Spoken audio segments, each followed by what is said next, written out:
Good day, everyone. I would like to thank all of you for joining our meeting today. The meeting will be held in English, but if you would like to listen Turkish, the translation into Turkish provided by the organizers, and you can please click on the interpretation button, which is located on the right side of the screen. I would like to introduce myself. I am Eda Manav Özdemir, the head of Department of International Arbitration in the Presidency. The Directorate General of Law and Legislation has the full authority to legally represent the Republic of Turkey in arbitration cases. Our directorate follows all the developments related to the international arbitration and attends and organizes national and international meetings on arbitration issues. We work in cooperation with relevant institutions. In this regard, the Presidency of Turkey, Directorate of Administrative Affairs, and ISTAC are delighted to co-organize this panel. Today, we are going to talk about the role of international investment law in addressing climate change.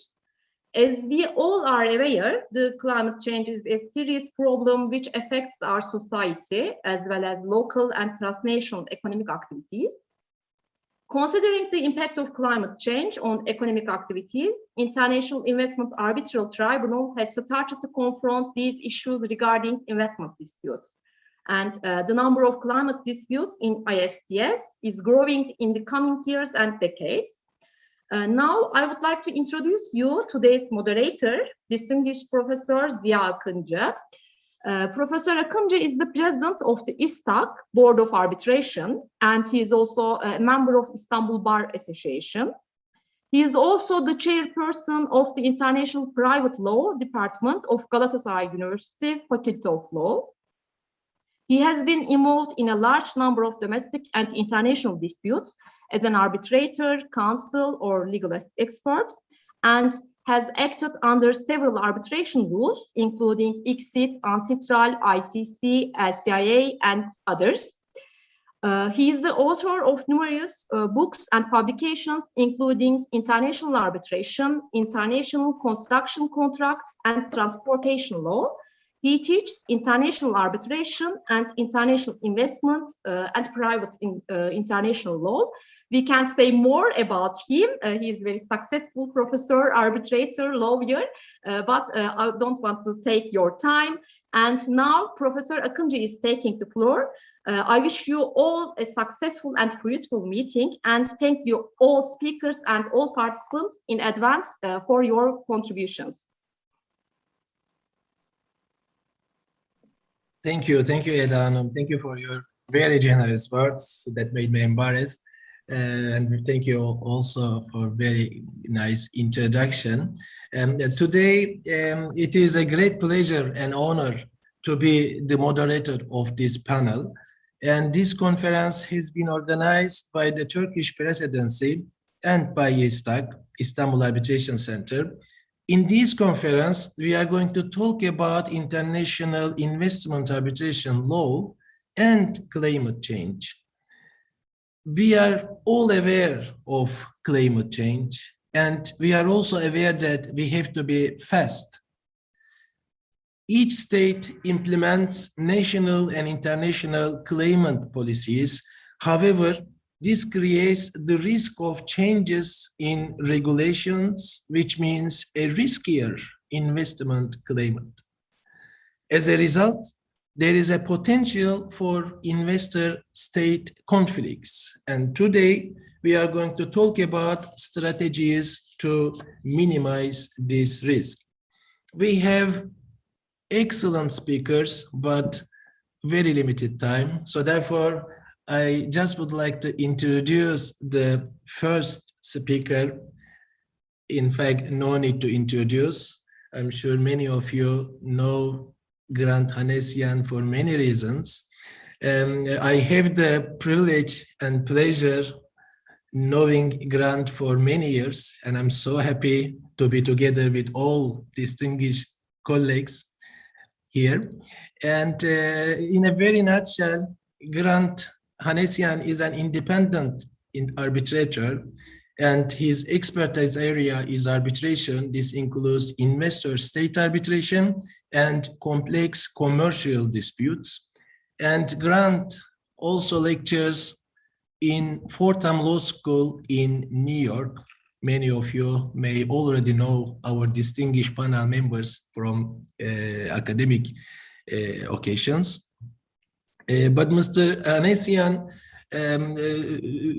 acted arbitrator and counsel as well in practice. And also we are very happy and proud that Grant Anesian represented Republic of Turkey in an investor-state disputes.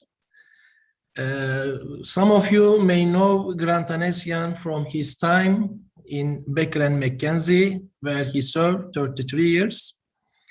In any case, there are so many activities Grant Anesian is already continuing, such as, in fact, he was a ICC member, court member, until last year, if I remember correctly, and also in many organizations, like being a member of ICSID panel, being the vice president of LCIA North American users, and founding board member of New York International Arbitration Center. He is really an active practitioner of international arbitration. And also, some of you or many of you may know him from his books. Grant Anesian wrote 4 books and 40 articles. And if I continue, I'm going to take his time, and instead of his speech, you are going to listen to his CV. So therefore, I'm going to stop here and pass the word to Grant. Grant, you have the floor. Thank you.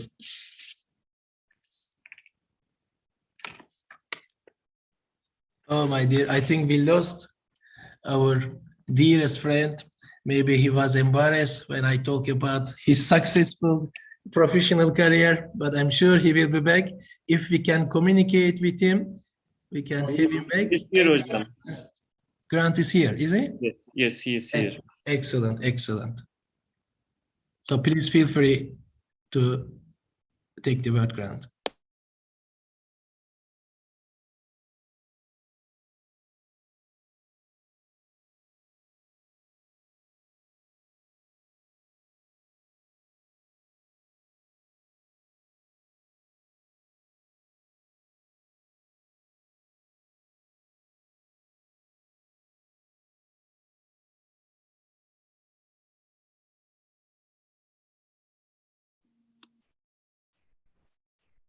Grant, can you hear us?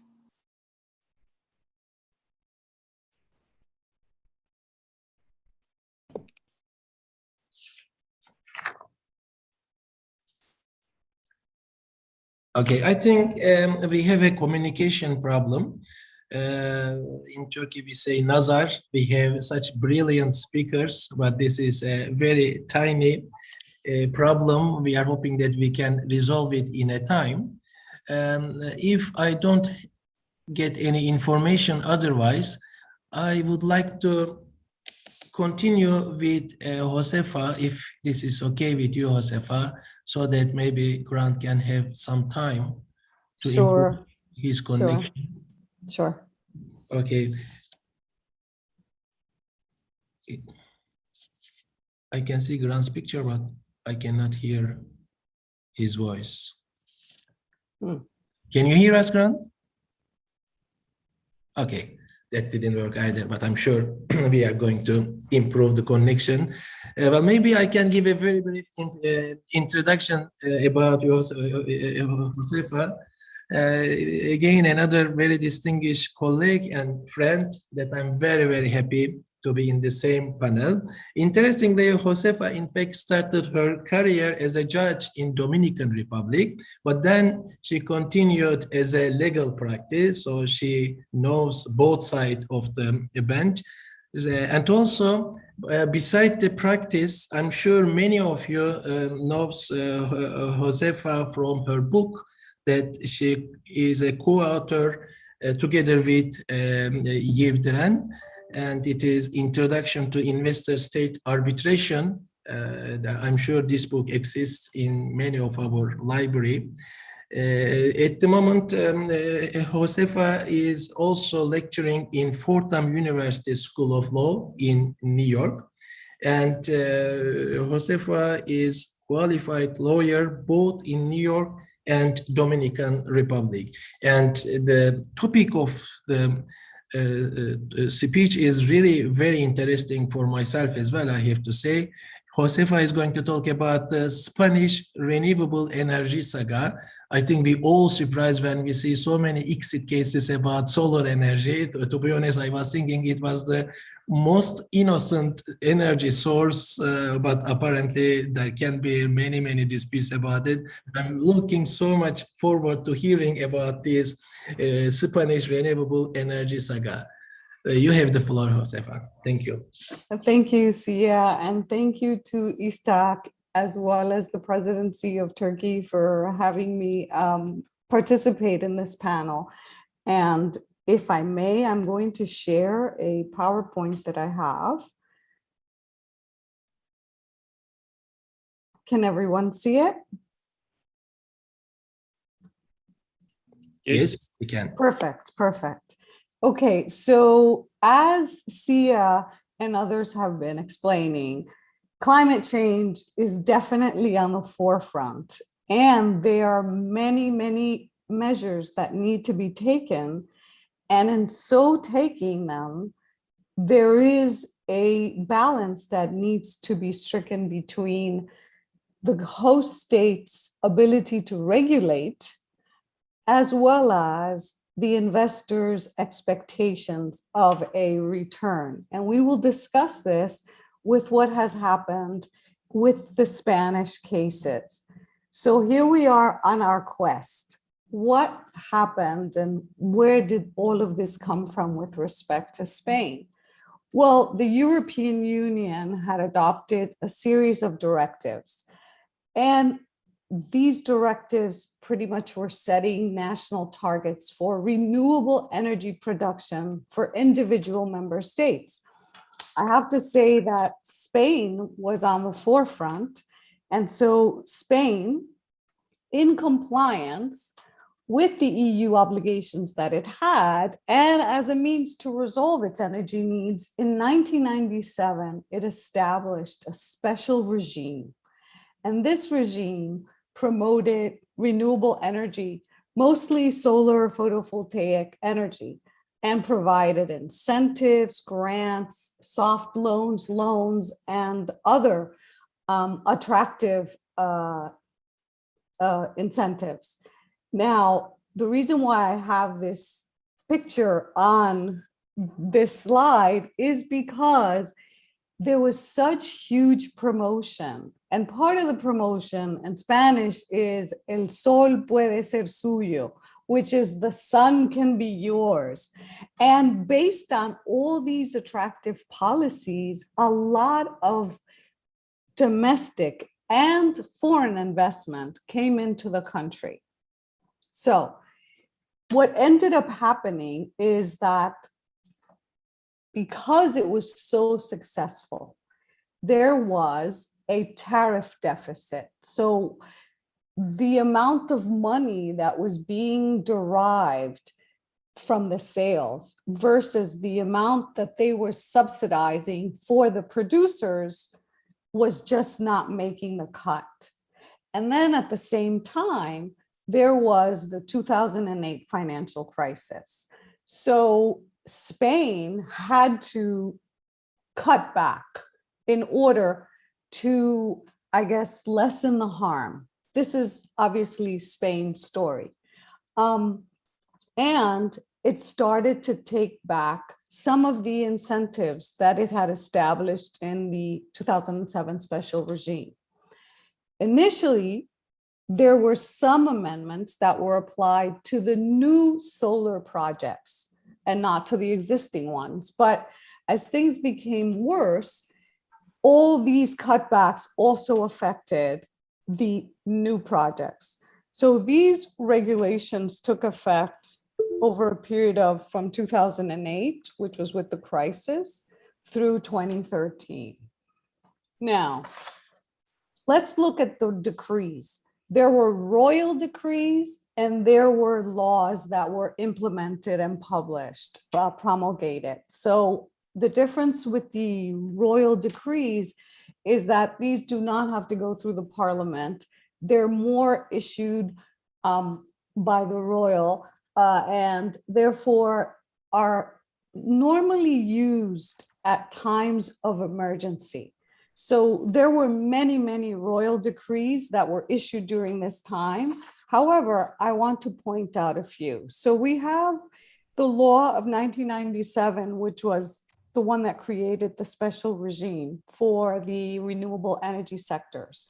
Then we have the royal decree, which in 2007 was to encourage the renewables and the maintenance of the special regime, and was the one that granted the privileges and certain rights.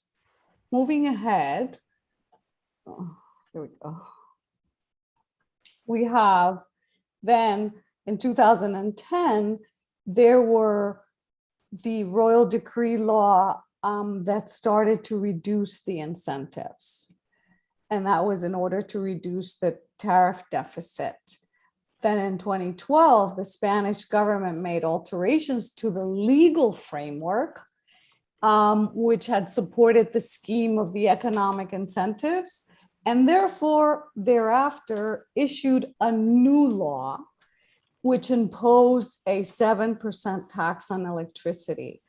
And then in 2013, it eliminated the value of the laws. So we are seeing here many, many different decrees and laws that were put in place after the initial special regime. Then in 2013 and 2014, there were different laws that were adopted. And the special regime was substituted by a new regulatory regime, as I mentioned, was the one that further reduced all the incentives and added a 7% tax. So first we had the sun is yours. Now we have a bit of an eclipse, and let's see what happened with all of this. So since 2012, and as of September, I checked, there have been 50 claims filed against Spain, mostly under the Energy Charter Treaty. There are some under ICSID, there are some under the Stockholm Chamber, and there are some under Arbitral, but mostly under the Energy Charter Treaty. And Spain has been successful in a number of them, but the value of the awards against Spain are over 1 billion euros. And there are many, many other cases that are yet to be resolved. Excuse me.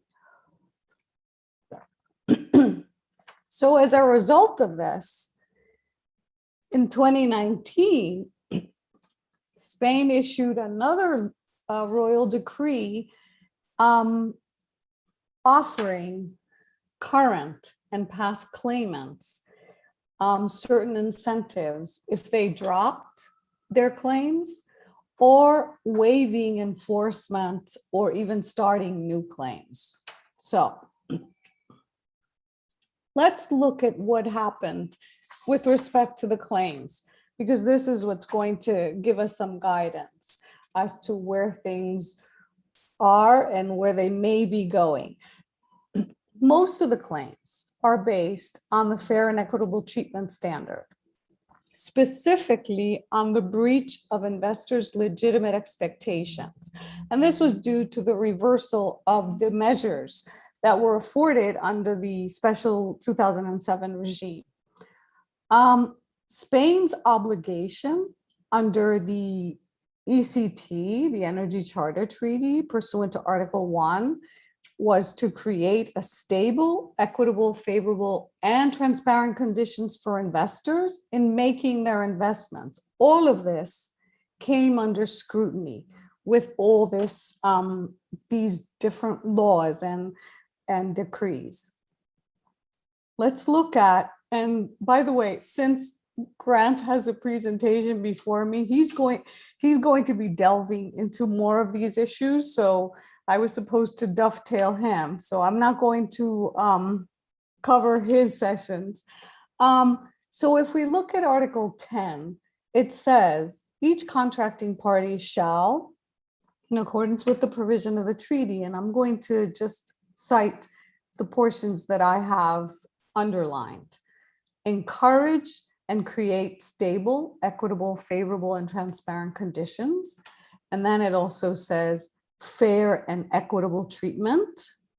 And it should not impair by unreasonable or discriminatory measures their management, maintenance, use, enjoyment, or disposal. And I have to say that fair and equitable treatment is not defined in any specific terms, but it is assessed and interpreted by the tribunals. And so these number of cases that have been filed,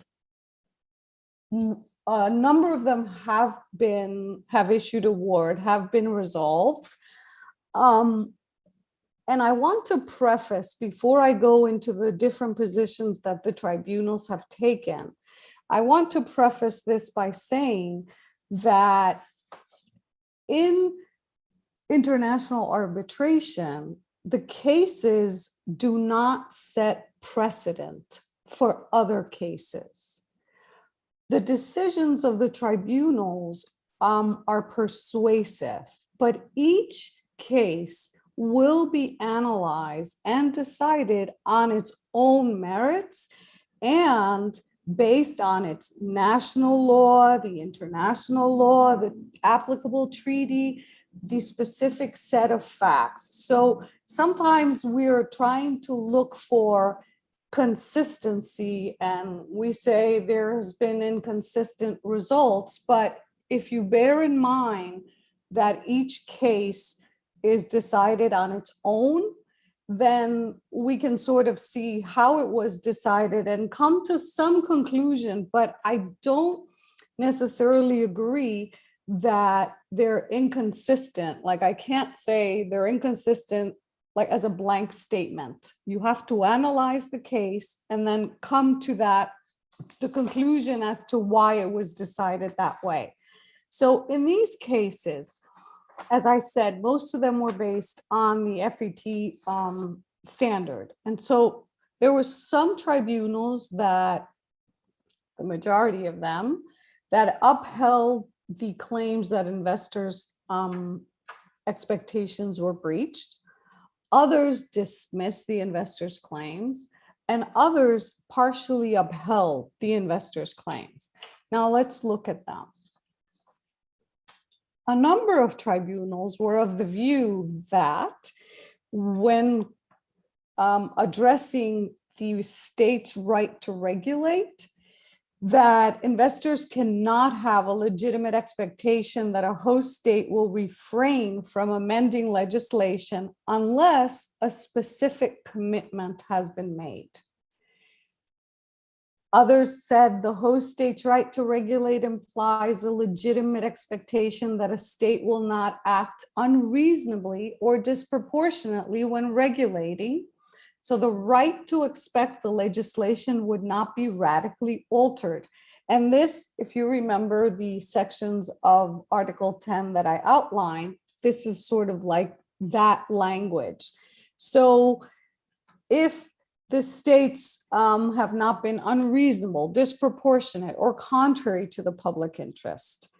The FET standard protects investors from a radical or fundamental change to legislation rather than simply an unreasonable or disproportionate change. So this is what some of the tribunals addressed when looking at the state's right to regulate. When we look at that the states breach the investors' legitimate expectations, a lot of the tribunals said if there is a specific commitment, then an investor could legitimately expect that the legal framework would not be modified contrary to such commitment.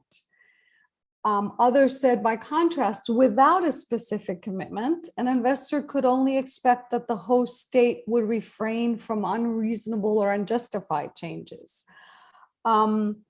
And it can be understood that anything short of a stabilization clause or specific commitment to the investor specifying that the regulatory framework will refrain unchanged will fall short of creating such a legitimate expectation. So from these quotes that I have mentioned, it's clear that these tribunals were indicating that you need a specific commitment. However, by contrast, some tribunals even said that if there's a general legislation, one tribunal held that such expectations could arise naturally from undertakings and assurances given by the state. And these commitments do not need to be specific undertakings, such as contractual stabilization clauses. State conduct that objectively creates such expectations is sufficient. And I'm going to remind you for this general legislation argument, remember in one of my first slides, there were a lot of promotional materials that said the sun can be yours. So some claimants argued that that created an expectation. However, some tribunals came back and said that that was too general and could not serve as that. But just so that we have an understanding that these are some of the arguments that were made by different tribunals. Then in terms of the return, there was the expectation that it should be a reasonable return. So some tribunals argued that that's all the legislation. So no more, if you were also a claimant, sorry, that invested later, in the later years when things had started to change, you couldn't expect that the legislation would constitute a commitment to stability, and that the tariff in the feed-in tariffs rates would be fixed. So the bottom line in this series of cases was that, if anything, it was a reasonable return that should be expected. So out of this, what lessons can we learn, and what are the takeaways? We have here, and I want to highlight this first, is that the Intergovernmental Panel on Climate Change, the UN, issued a report as recent as August, and it points to climate change being widespread, rapid, and intensifying, just as Sia, our moderator, said at the beginning. And so there are urgent demands for change and for action. The Paris Agreement is also another international agreement that is calling for certain measures to be taken. And if I'm not mistaken, as recently as a couple of days ago, I believe that Turkey has expressed that it will ratify the Paris Agreement. And that's an important point because changes will need to be made. And then we have the EU directives that are also making these demands more urgent. So in light of all of this and the fact that climate change is real, what can I recommend in terms of the takeaways and the lessons in preparing for all of this? And those of you that have been my students know that I stress in class always that words have meanings. And that is like the biggest takeaway that I want you to have, which means that when you're drafting, you need to bear in mind that your intentions need to be clear so that you do not give rise to doubts and that others do not second guess your intentions, as we've seen in different arbitrations. And that is important.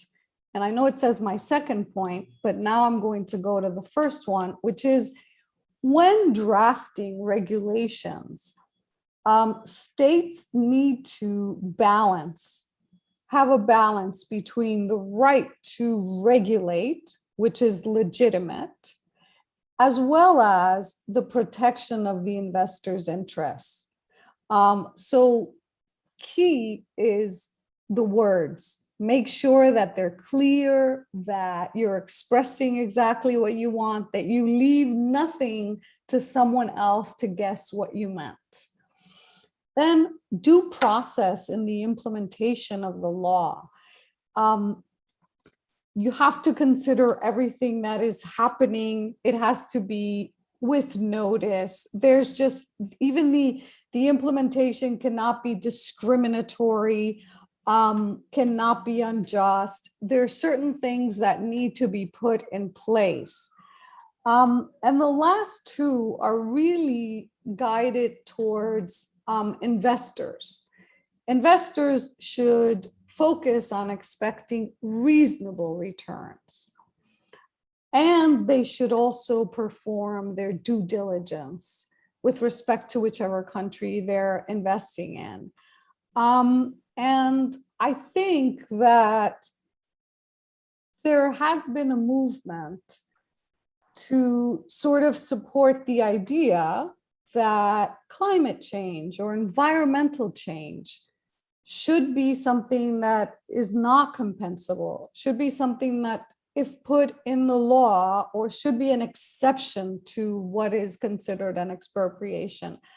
But that is a topic that I think needs to be addressed under another session. And so without further ado, I would just like to thank you. Teşekkür ederiz. I'm done. Thank you so much, Josefa.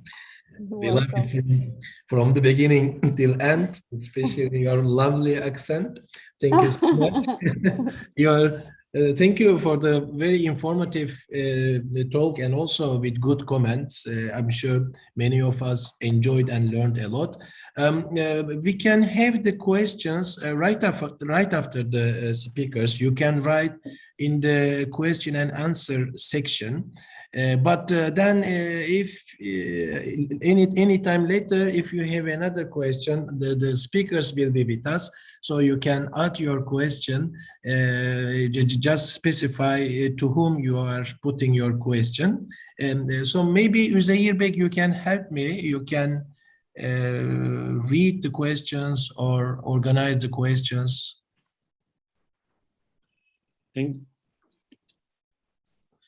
Okay, here you are. Excellent. Ziya Hocam, unfortunately, I have to leave soon. So I've spoke with I can read Üzeyir Hocam. Mr. Ekman. So he's gonna be asking the questions on behalf of me. I'm sorry for that inconvenience. No problem. Thank you for being with us. Thank you, Üzeyir Hocam. Josefa, Hasan Tahsin is asking, tribunals dealing with renewable energy-related cases often refer to specific commitments made by the host states when they examine the breach of fair and equitable treatment standard. How do we figure out whether a commitment is specific? Is there a generally recognized test adopted by the tribunals? Good question. Normally, specific commitments are put in place with stabilization clauses in the contracts. So the government, the host state, agrees contractually that it will, under a stabilization clause, that it will not change the terms of the investor's expectation, meaning, let's say if there is a change in law, normally they'll have a change in law clause, and they will say that that will not affect. If there is a change of law, then they will compensate the investor. So it would need to be a specific clause in the contract. Okay, thank you. I'll talk a little bit about that in my presentation. That's also. right. Okay, thank you, Josefa. Ecedal is asking, it's fair to say that renewable energy investments would need more regularity, stability, and predictability compared to fossil fuel investments. It is mainly due to the fact that renewable energy projects are extremely capital intensive and frequently require deployment of 85% or more of the total lifetime production costs upfront to build the project. In this juncture, is the ISDS the only way to secure such regularity, stability, and predictability? If I understand the question correctly, it is true that renewable energy projects require about 85% of capitalization upfront. But I think the question is whether investment dispute resolution is the way to regulate it. Is that the question? Because I think that each state should bear in mind, depending on its conditions and the targets it needs to meet, what laws and regulations it will put in place. If you're saying whether it's the investor state dispute resolution, the best way to resolve these disputes, I think that'll also be something that each one has to decide depending on its laws. And I have to say that climate change is such an important matter right now, not just for one state or two states, it's for the whole world. So I think it behooves us all, in conjunction with different international organizations under different agreements, international agreements, to huddle together and come up with the best solutions. Thank you, Josefa. There is not another question. Okay, thank you very much, Yasin Bey. Grant, can you hear us? Yes, can you hear me? Yes, we can hear you, and we are very happy. Welcome back. Before we lost you, we had the legitimate expectation that you were going to be the first speaker, but then unfortunately we lost you. But meanwhile, I made the introduction. Anyway, you didn't need any introduction. Many of us know you very well, and personally, I have great pleasure knowing you for many years. But now everybody knows about you because we told about you. So maybe I can pass the introduction part, and then I can give you word straight.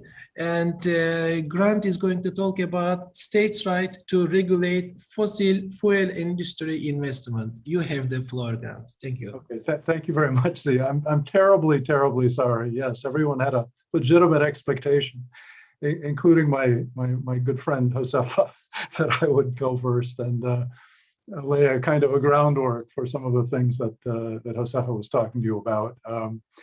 I do want to thank ISTAC and the presidency for the honor of speaking with you today.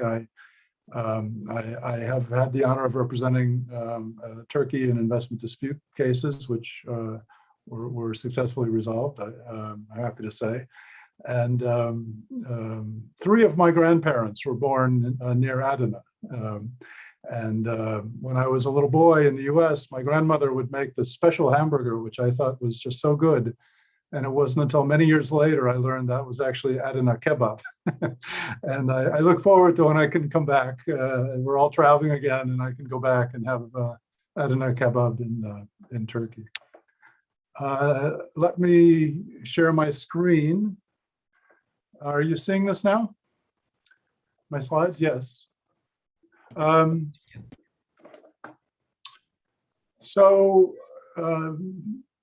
are you able to see this? Absolutely, yes, we can. Yes, okay, very good. All right, so my talk is in 2 parts. It's got a general beginning. For those of you that are not as familiar with investment disputes, investment treaties, we thought we would begin with a sort of an introduction. Maybe that's less relevant now than that Josefa's given her talk. But then we'll talk specifically about regulation of energy matters and fossil fuels particularly. I'm not sure how much of this is relevant. I was told that not everyone knows a lot about investment treaties. These can be bilateral between two countries. They can be multilateral between many countries. But the idea is the countries give their individual nationals the right to bring a direct arbitration against the host state where they're putting their investment. And it provides for certain protections, which Josef has been talking about. So it's a mix of public law and private law. The public law are the substantive protections. The private law is the mechanism. The arbitrations look very much like the commercial arbitrations that we're all familiar with, and they're enforceable under the ICSID Convention and the New York Convention if it's a UNCITRAL or other non-ICSID rules. So you've heard this now already, but these are the investor rights that are relevant to climate change, particularly no expropriation without compensation, fair and equitable treatment, no arbitrary or discriminatory treatment of investments, and the so-called relative protections, which is you can't treat a foreign investor differently than you have national investors. And most of these treaties have most favored nation treatment, which is to say you can't treat the investment any less favorably than any other countries. Now, expropriation, we talk about this in having two kinds of expropriation. A direct expropriation is taking legal title. Now, that's not typically what will happen to the fossil fuel plants. No one will take their title. What will happen is there'll be regulations which will diminish their economic potential. And so that is what we call an indirect expropriation. Measures that substantially deprive the investor of control or the economic benefit of the investment, or measures that discriminate against a particular industry, disproportionate tax increases, regulations, revocation, denial of licenses. And we talk about creeping expropriation when these things happen over a period of time. Fair and equitable treatment, which Josef also talked about, are state actions which are not in good faith or arbitrary or unfair, unjust, discriminatory. These may not be a complete taking of the value, but they substantially diminish the value of the investment. Inevitably, you'll see both indirect expropriation and FET alleged in these cases. And this, of course, is where the legitimate expectations come in, and we'll talk a little bit about that in this context. Again, this is very broad, general, but there are about 2,600 of these treaties that are currently in place. This number is decreasing, particularly some Latin American countries have withdrawn from the, but not just in Latin America, but some countries have pulled back a bit on this. Last year, there were 68 new cases. There are about 1,100 that have been filed to date. And you see the most frequent respondent states in the last 10 years.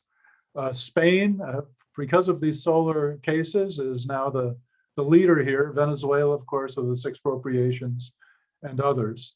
Common nationality of investors, as you would expect, this is the capital exporting countries, substantially led by the US. ICSID is, for those of you that are relatively new to this, ICSID is a part of the World Bank. There's an ICSID Convention and the ICSID Secretariat, the Center for the Settlement of Investment Disputes. These were created in 1966, part of the World Bank. This is a separate multilateral convention, but these bilateral treaties, sometimes, almost always, they provide for ICSID arbitration, but very, very often, they also provide for another kind of arbitration, including the UNCITRAL ad hoc rules. These cases, this is the second largest category of these cases. Often they're administered by the Permanent Court of Arbitration in The Hague. Some cases are in Stockholm with the Stockholm rules, and then there's some ICC cases, not many, but there's some. The UNCITRAL and other cases that are not, the ICSID cases are public. They're on the ICSID website. You can very easily find out what cases exist. The other cases, they can be private. They can be private, and that's sometimes why the investors start them under these other proceedings. So we don't know about every case, although we certainly know about a lot of cases. Again, very briefly, this is the total. The red line are the ICSID cases, the gray are the non-ICSID cases. So you can see that the majority are ICSID, but not by a lot. There are a lot of cases that are not ICSID cases. And you can see generally the trend has been upward. Going quickly in these so we can get to the meat of the matter. Economic sector, and here I think this is important. The 25% is oil, gas, and mining. The 17% is electric power and other energy. So 42%, close to half, have to do with energy and directly affected by climate change. Energy and infrastructure, by far the largest kinds of cases that are dealt with in these investment treaties. And then disposition, again, briefly, but the 31% here, these are the cases that the state has won, either in whole or in part, and often it's just in small part.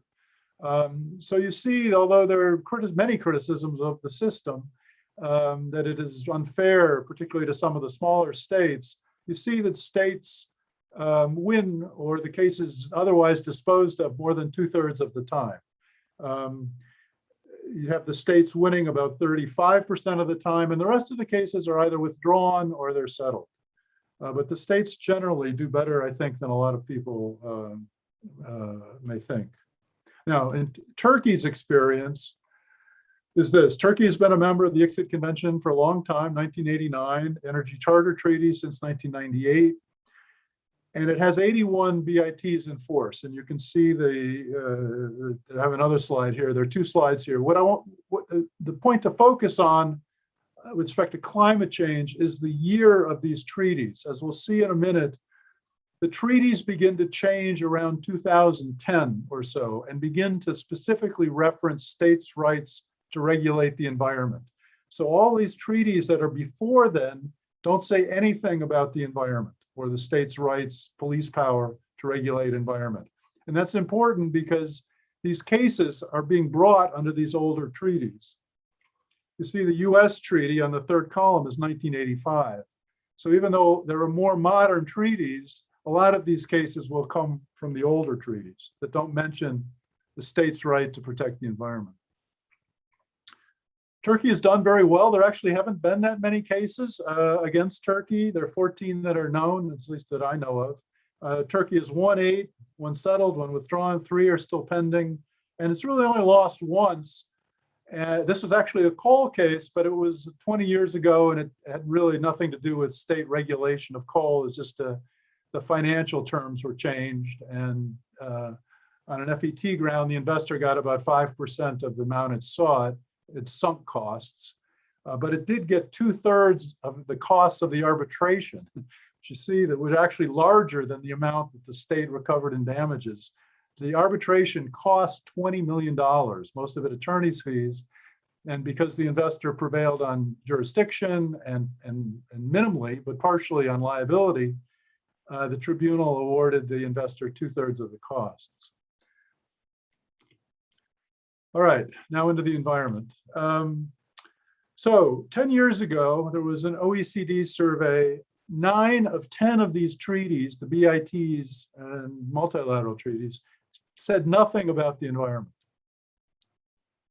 Okay, that's changed. We'll talk about that in a minute. But then the second bullet is what we'll talk about are what tribunals have done to try to provide for states' rights to regulate the environment, notwithstanding the fact that there's nothing in these treaties about that, in balancing the state's right to protect the environment, health, safety with the investors' rights under these treaties. The first Turkish treaties that mentioned the environment were in 2010, these 2 treaties, Senegal and Kuwait. And it says non-discriminatory legal measures designed and applied to protect legitimate public welfare objectives such as health, safety, and environmental do not constitute indirect expropriation. So the first mention of environment really only deals with indirect expropriation, not FET. But then 3 years later, this is expanded. This is a treaty with Gambia. And you see here, it says nothing in the agreement, nothing in the investment agreement shall be construed to prevent the state from adopting, maintaining, enforcing non-discriminatory legal measures designed and applied for protection of health, life, health, or the environment, and related to the conservation of natural resources. This language is in every Turkish treaty since then. All right, so the issue is not the treaties since 2013. The issue is treaties before that. And most of the cases will be before that. You see this list. These are not capital exporting countries. These are not countries likely that are going to invest in Turkey, the main, I would say. So the cases are going to come from other countries with older treaties that don't say anything about the environment. So what I thought I would do is take you through the cases just briefly. We don't have a great time, and one could talk for some time about these matters. But just talk you through the main environmental cases to get a sense of where tribunals may land, further to Josefa's presentation on these issues. So we go back 20 years. This is a case between the US company has bought land to build a landfill in Mexico, and Mexico reclassifies it as an ecological reserve, and so it can't be used for these commercial purposes. Tribunal holds this as an indirect expropriation, deprives the owner of the economic benefit, and then, and you look at this last bullet, tribunal stated it need not decide or consider the motivation or intent of the government in the ecological degree. It's not even going to consider what use it was for. The government took it, and they have to pay for it 20 years ago, full stop. Next case, 3 years later, here, again, this is also a landfill, incidentally, but here it's a Spanish company that had such a landfill and a permit, and the permit renewal was denied. Also because they wanted to make another environmental use of the property. And here the tribunal says it considered the state's environmental goals and purposes here in refusing to continue this permit. It applies proportionality tests, but decided that the economic and commercial operations were fully and irrevocably destroyed. And so the measure is expropriatory and requires compensation. All right. So again, the investor wins, the investor is paid. 2 years later, this is a case where a Canadian company said that the state of California banned a particular chemical in gasoline sold for cars and trucks, which knocked out their business selling methanol, which was an additive prior to that time. So here, the tribunal, it's sort of the first change in these cases. The tribunal says it's a non-discriminatory regulation for public purpose. We don't want this in the atmosphere, this MTBE. So it's not deemed expropriatory or compensable unless specific commitments had been given by the regulating government. All right, this is what Josefa was talking about before. Was there a promise to these people that they would always, or for some period of time, be able to sell this chemical? There wasn't, so it's not an expropriation, no compensation. It's within the police power to do this. Chemtura, 2010. This is about a pesticide. Again, a lot of these cases have arisen in North America. So Canada here is saying a US investor can't sell a particular pesticide on environmental grounds. And again, measure challenged by claimant constituted valid exercise of respondents' police power. It was non-discriminatory. It wasn't just to them, it's everybody that sells this stuff. And it's motivated by increasing awareness of dangers presented by this product for human health and the environment. It does not constitute an expropriation. Then Philip Morris. Now, a lot of you will be familiar with this case. Maybe this is probably one of the most famous of these investor state cases in the last 20 years, I would say.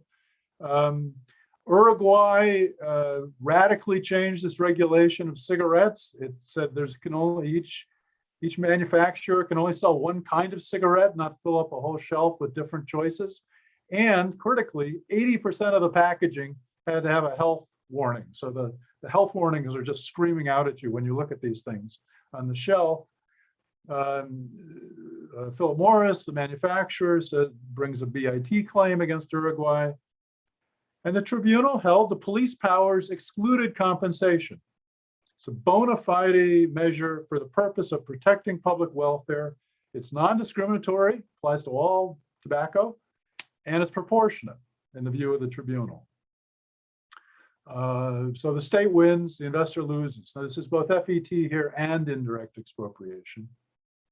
One more case to give you, and this is another case that's very, very well known, the Vattenfall case. And this case, I think, is a useful guide to the legitimate expectation piece of the fair and equitable treatment.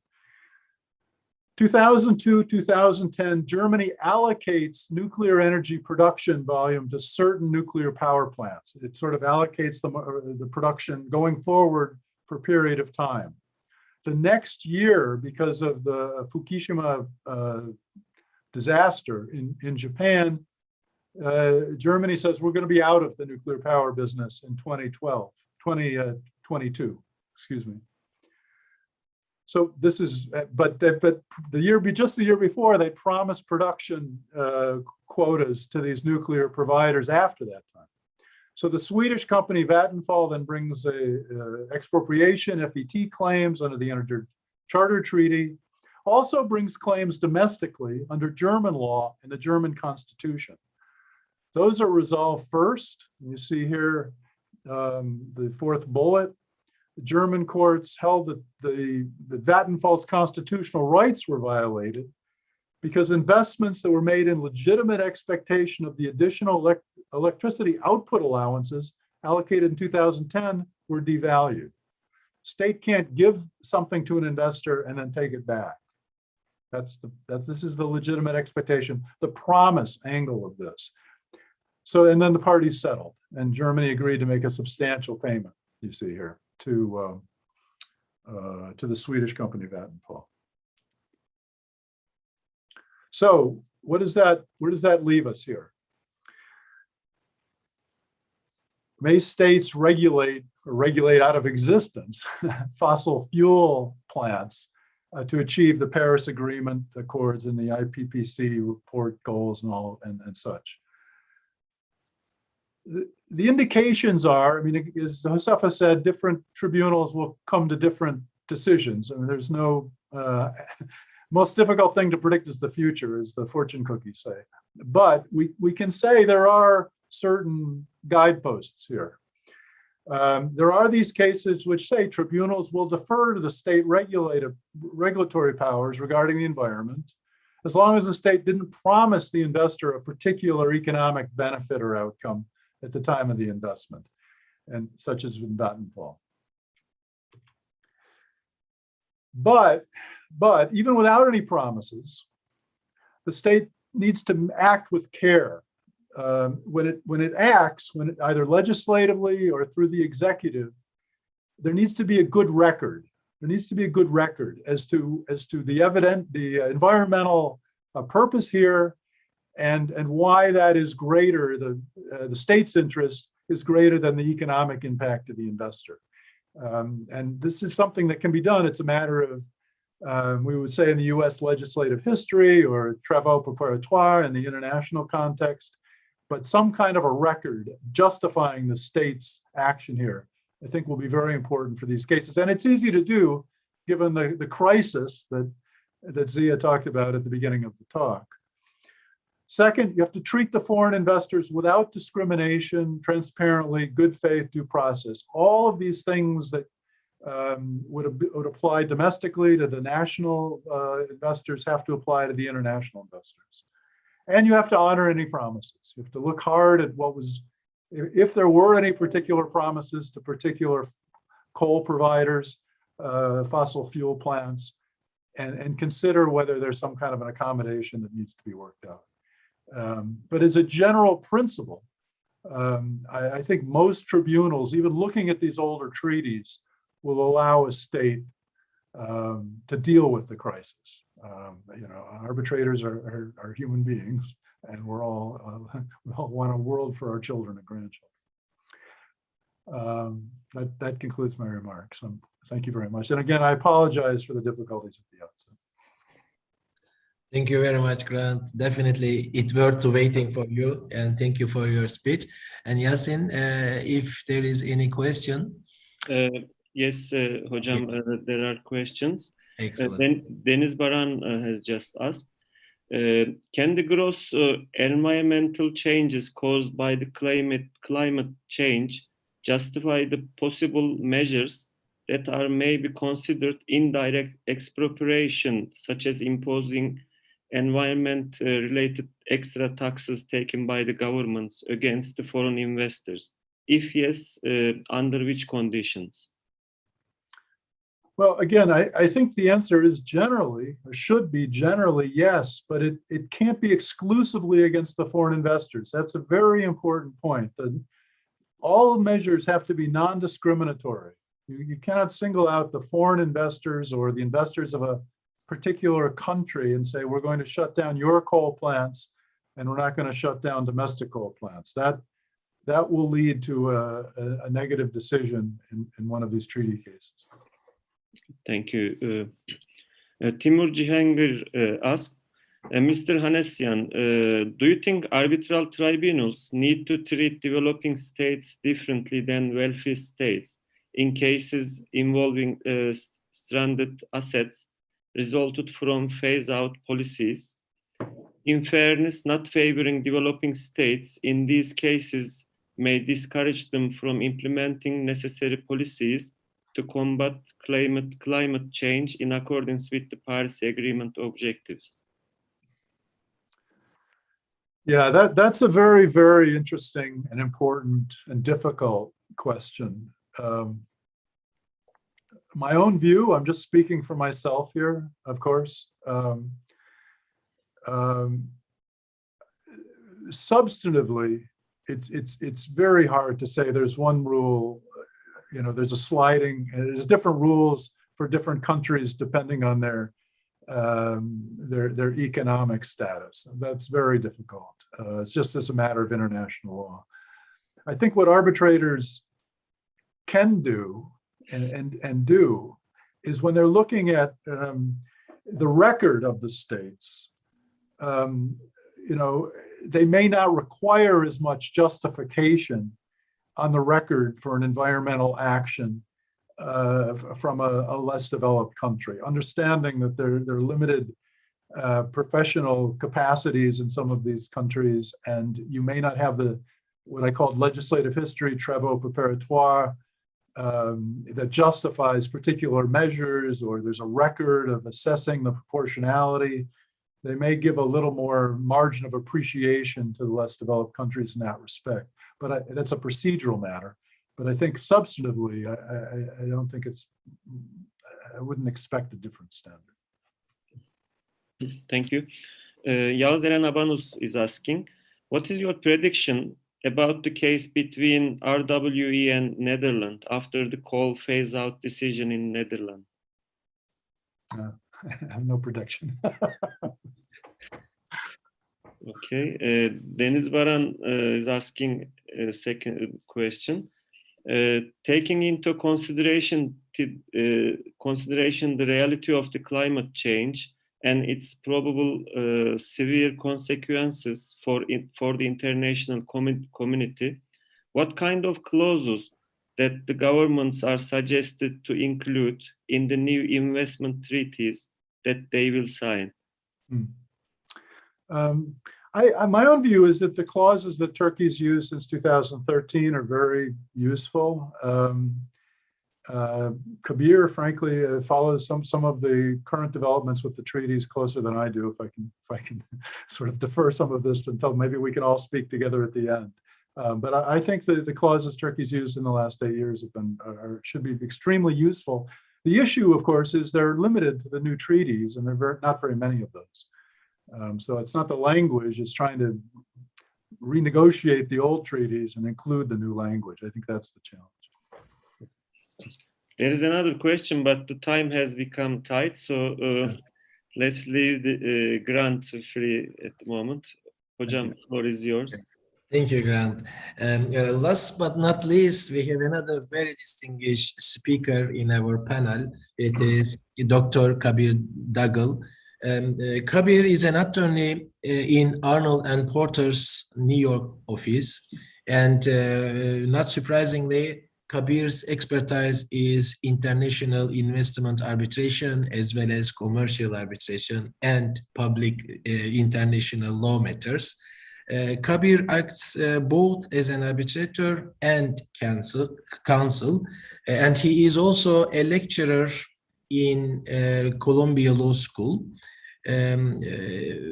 Interestingly, Kabir conducted training for several governments. I find it very useful both for government and also investors. That is really that must be very interesting experience. And Kabir is full of academic degrees. It is difficult to list, but let me try to begin at least. Kabir is a graduate of University of Mumbai, University of Oxford, New York School of Law, Leiden Law Schools, and that is not all. He is currently pursuing an SJD degree from Harvard Law School. And the topic of the speech is, can investor-state dispute settlement play a role in mitigating human rights concerns that originate from climate change? Maybe we should immediately start because the fellow has been torturing, so Kabir can talk about what has been doing in this violence. You have the word, please carry on, Kabir. Thank you. It's a delight to be present with all of you. I speak on behalf of Josefa and Grant in saying we would have loved to be in Istanbul. All three of us actually have together eaten at Pera, which is it's a neighborhood in Turkey, but it's a very famous restaurant in Manhattan with amazing Turkish food. And I have my Turkish tea set in front of me. So we're creating a little Turkey in New York. I hope my slides are visible. I think they were based on your comments. Let me delve right in. We're going to be looking at the human rights concerns. What role can ISTS play with these human rights concerns on challenges arising from climate change? Fascinating topic. We've heard our two prior speakers give us a very helpful framework for ISTS. Let me just start off by giving a framework for climate change. Now, this is important because we're going to be looking at the climate change framework and comparing it with the ISTS framework.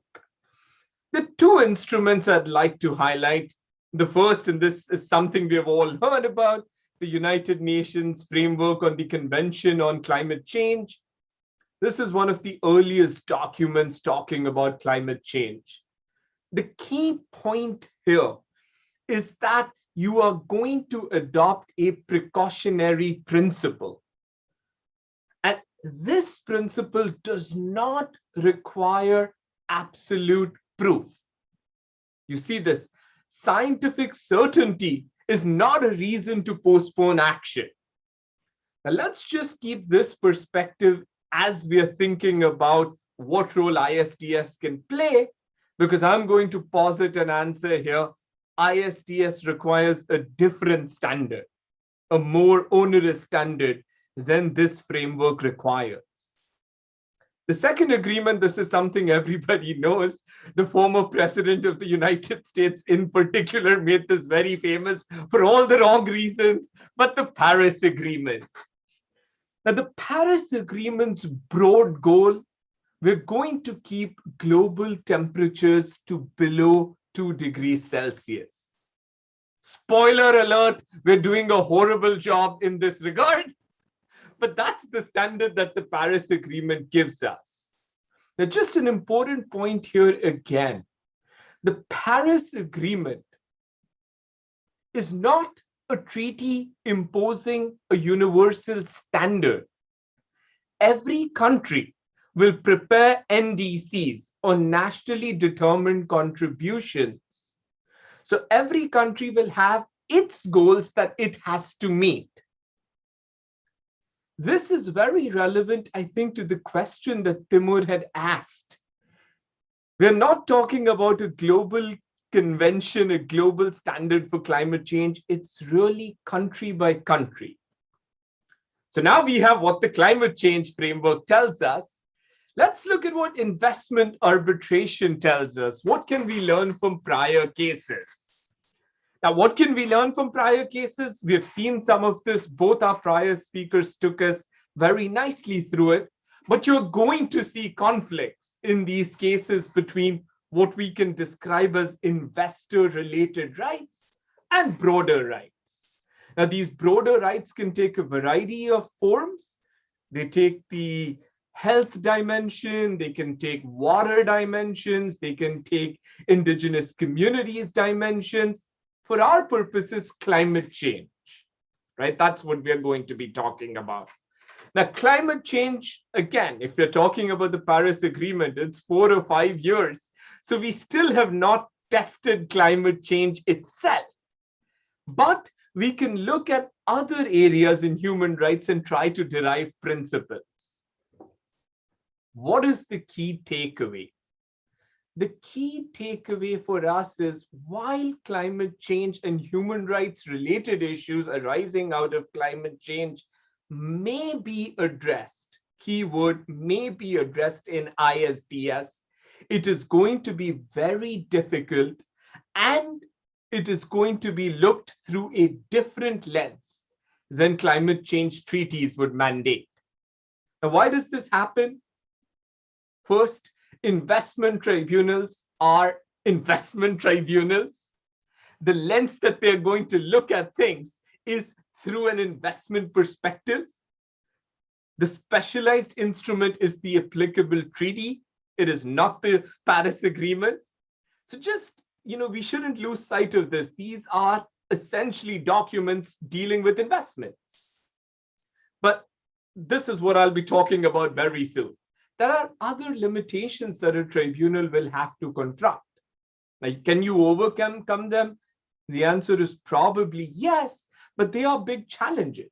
You're going to see a jurisdictional limitation and a limitation in the applicable law. Just 2 more points to put out, There is a real issue on regulatory chill that states may not adopt measures if they are threatened with, if there is a threat of a lawsuit, there is a threat that our reputation is going to get harmed. From a climate change perspective, that is a disaster.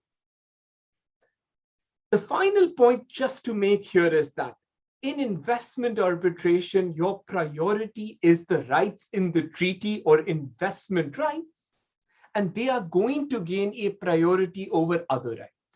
For our purposes, climate change. That's what I propose to tease out, looking at how tribunals have dealt with it.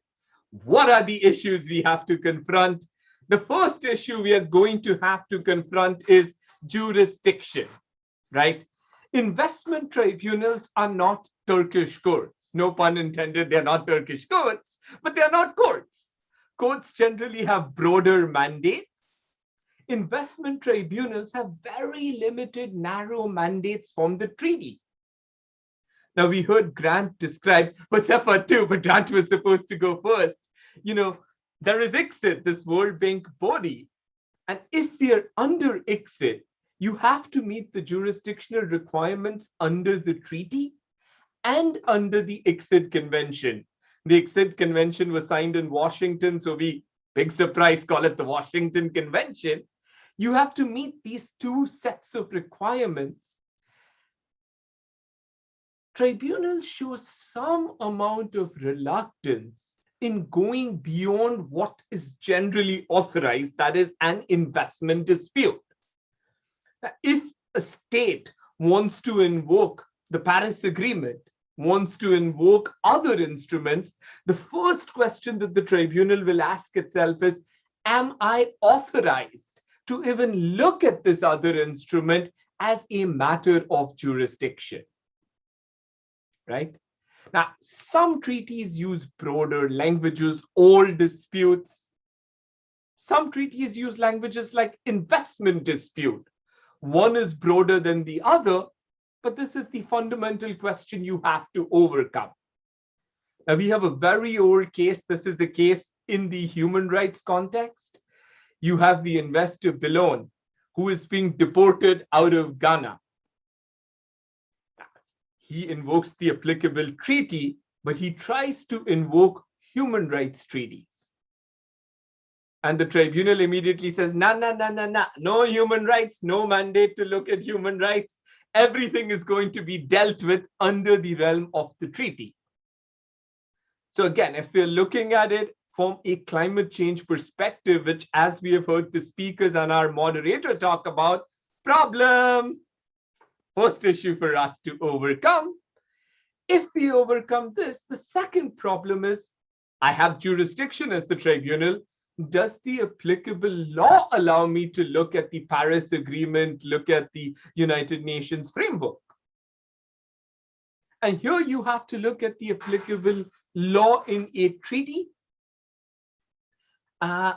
Most treaties have what we can describe as useless applicable law provisions, in the sense that everything is covered. It'll say domestic law, practice, international law, good faith, everything is put in. If that is your clause, you may have an argument to say international law means all international law, and therefore you can bring in the Paris Agreement. Again, there is some amount of reluctance by tribunals, right? And we can think about this as a general matter of public policy, right? If there is a human rights framework, and we are not using the human rights framework and bringing the dispute before an investment tribunal, I leave this as a macro question for us to think about whether we think that's a good idea or a bad idea. We do see some cases. Here we look at Toro versus Lebanon. Here you have the investor pointing to human rights treaties to invoke the right to a fair trial. I think the main instrument he was invoking is the International Covenant on Civil and Political Rights. It's one of the two core human rights treaties. The tribunal here does say, we have jurisdiction over international law, so we can look at it, but then happily they will dismiss the argument on the merits. They will say, no, you didn't make out your claim for the ICCPR. But this becomes your second issue we have to think about. Does the applicable law allow you to look at climate change? Third thing, we like to believe tribunals are very competent and can deal with all matters, but climate change is a very specialized issue. We have to look at these nationally determined contributions. We have to really see what impact a measure will have. Macro question here, are tribunals qualified and competent to be dealing what is a fairly technical area of law? We're going to need to fundamentally rethink how we look at dispute settlement if we have to deal with this. Coming back to what Temur had raised, investment arbitration puts generally a priority on a universal standard applicable to all countries. Right? Fair and equitable treatment should be fair and equitable no matter where you are based.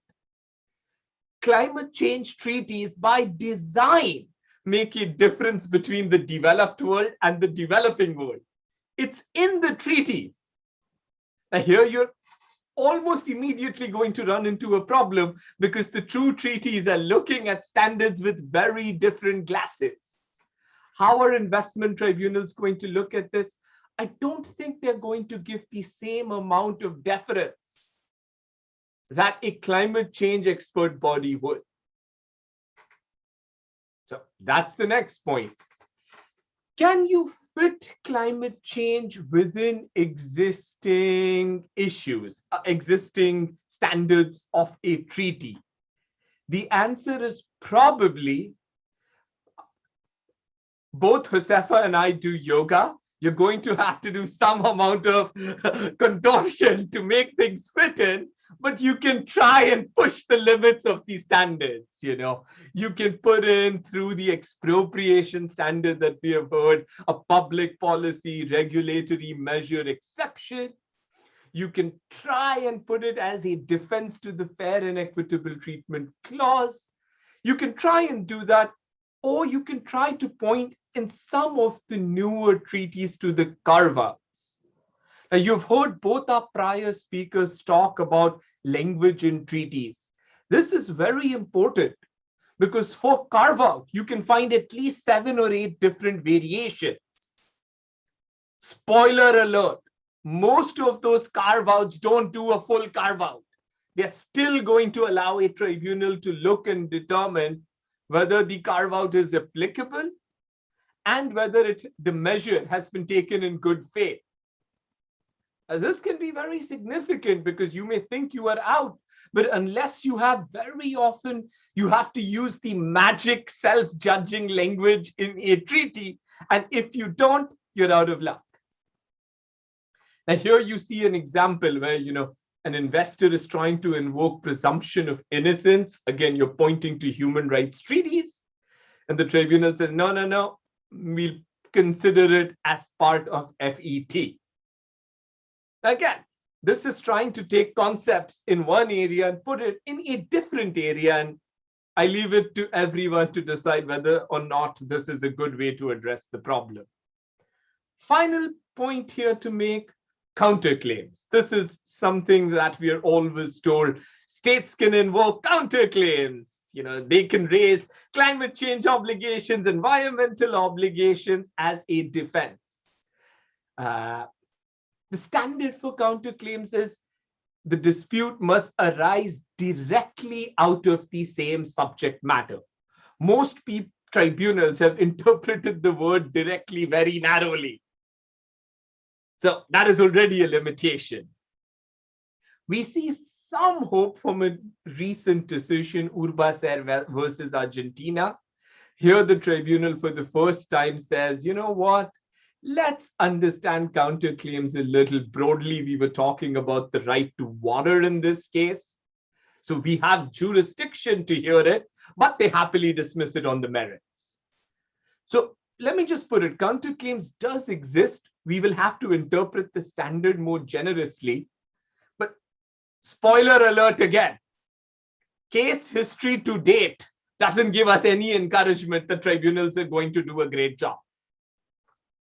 How have tribunals treated it? I'll take 2 slides, moderator, with your permission. I'll do them relatively quickly, in and out. But how have tribunals looked at environment generally? Not in a great manner. Again, not consistent with how climate change bodies and treaties would mandate. You look at Metal Clad versus Mexico, agreed this is an old case, but an emblematic case. Here there is a decree passed to protect the environment. This is something we heard Josefa talking about. You would think that a decree and measure of this nature itself should be out of the treaty, right? We're trying to save the environment. Yeah, the tribunal wasn't persuaded. The tribunal actually just says passing the law is an expropriation. Think about what we started off with. We are prioritizing the rights in the treaty, and that is your mandate, over what would be otherwise good things. You see the same thing in TechMed. And this is a very funny case for a variety of reasons. They come up with the standard that is described as the wish list for the world's most perfect country. No such country has ever existed. But here the tribunal is going to look at human rights treaties to determine the standard for expropriation. They don't look at human rights treaties to determine the standard for the environment. So there is some amount of cherry picking, but the tribunal did not give credence to the environmental arguments. Now, what can we do? And I will end with this. We've heard our 2 prior speakers talk about this. Draft your treaties with a lot of care and caution. You may think your improved treaty is doing a great job, but in most instances, putting provisions in preamble don't really solve the problem. Preambular provisions are only interpretative aids. You need to put express language. This is, I think, what Josefa said. Be 100% clear that everyone knows what you intended, because if there is even a 0.1% doubt, it can go either ways. With that, I will stop and happy to take questions. Thank you, Kabir. Thank you so much. You told about a very sensitive and delicate issue that is human rights, but you always keep your smile in your face with a very good sense of humor. So I think your students don't need any Netflix. Your classes must be always very interesting and colorful. We really enjoyed, and it was very educative. So it is getting a little bit late. Maybe, Yasin, you can, if there is any question for Kabir, you can read it or read them. Thank you, Hocam. Thank you, Kabir. There are two questions. The first one is from Timur Cihangir. Mr. Dugal, in certain circumstances, states raise human rights arguments as defenses for alleged BIT violations. In your experience, how much weight do the tribunals give to these kinds of arguments? And if the alleged violation of the BIT involves climate change-related measures, should the tribunal's interpretation of the said arguments be any different? Great question, Timur. A truly great question. How have tribunals treated human rights arguments to date? Badly. Short, simple answer. Often not much engagement. Whenever they can avoid it, they will avoid it. Should they be treating climate change arguments differently? From a humanities perspective, the answer should be yes. Will they do that? It's a big question mark. It is going to require us to fundamentally change certain bedrock principles of how we understand investment arbitration, and there is going to be reluctance to do that. But climate change is a unique problem, so I do think we need to change the way we look at things. One final comment. One of my superstar Turkish students who graduated 2 years ago, Yusuf, is in the audience. And I'm just very happy to see that Yusuf is contributing to Turkey's growth and development. Sorry, I couldn't resist. Thank you. And the second question is from Deniz Baran. What kind of evidence might a tribunal be prepared to consider in assessing alleged human rights abuses perpetrated by foreign investors? What role, if any, might civil society play in providing that evidence, and through what channels? A very great question. What role can expertise play? I think two ways you can see expertise on human rights playing a role. First, you can have human rights experts give opinions, just like how you have oil experts give opinions, engineers give opinion. If you're serious about it, get to human rights experts, let them battle it out. Tribunals should do that. I mean, I think that you're onto something with your question. The second point is you can have amicus. You can have these briefs by interested parties that can come in and can express opinions on matters that are broader than just the parties that are in dispute. That could be a second way. I just add a very small footnote. Tribunals have great discretion in deciding whom to allow in and what weight should they allow. Thank you. You know, we often joke about this, that sometimes they take amicus briefs, but if you read the opinion, you don't find a single reference to the amicus brief. So did you just allow it in and it became part of the big docket? These dockets are big, or did you actually engage with it? So I put that also as a macro question out there. One question just came. I think this is going to be the last question. Rahmi Kopar is asking, arbitral tribunals have been transplanting legal concepts from either domestic laws or from other established bodies of law on behalf of foreign investors. Legitimate expectations principle is an example to that. Correct. There was no such principle under investment law before TECMED. Tribunals transplanted it and developed it.